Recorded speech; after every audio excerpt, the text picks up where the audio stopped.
Efesus 2 ayat 8. Karena kasih karunia kamu diselamatkan oleh iman, itu bukan hasil usahamu, tetapi pemberian Allah. Saudara-saudara sekalian, kasih karunia adalah inti dari kekristenan. Namun banyak orang justru menolak mengajarkan kebenaran ini karena takut orang Kristen akan hidup dengan sembarangan. Benarkah begitu? Apa sebenarnya yang dimaksud dengan kasih karunia?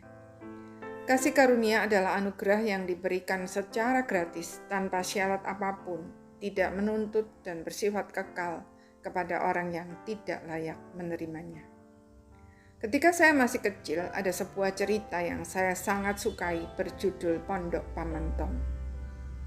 Kali ini saya hanya akan menceritakan bagian belakang kisah tersebut, karena bagian depan dari kisahnya tidak cocok dengan kebenaran yang sedang kita bahas.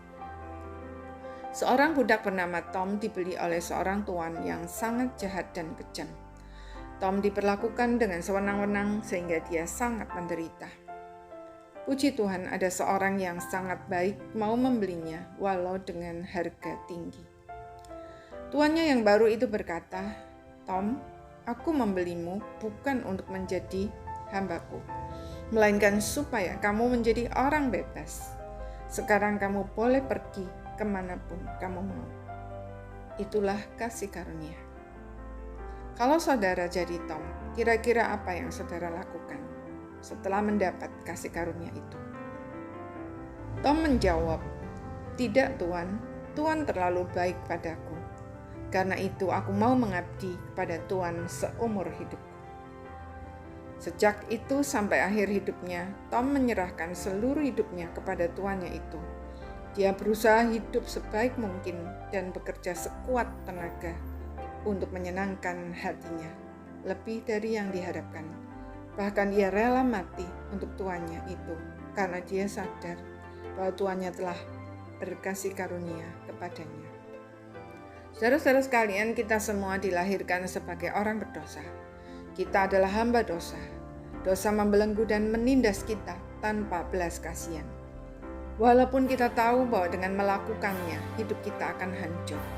Namun kita tidak berdaya menolak keinginannya. Semakin berusaha untuk lepas, kita justru semakin terbelenggu. Tidak ada yang bisa kita lakukan untuk membebaskan diri dari perbudakan dosa.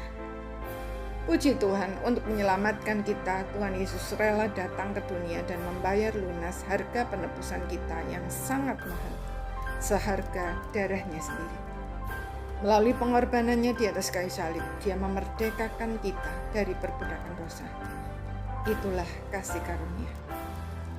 Saudara-saudara sekalian, jika saudara memahami kebenaran itu dan mengalaminya, mungkinkah saudara hidup dengan sembarangan? Harga penebusan yang telah dibayar oleh Tuhan Yesus bagi kita terlalu mahal untuk disia-siakan. Jadi, orang hidup dengan sembarangan bukan karena mempercayai kebenaran mengenai kasih karunia, melainkan justru karena tidak memahami dengan baik dan mengalaminya. Bagaimana dengan kita? Apakah kita mengenal dan mengalami kasih karunia-Nya? Amin.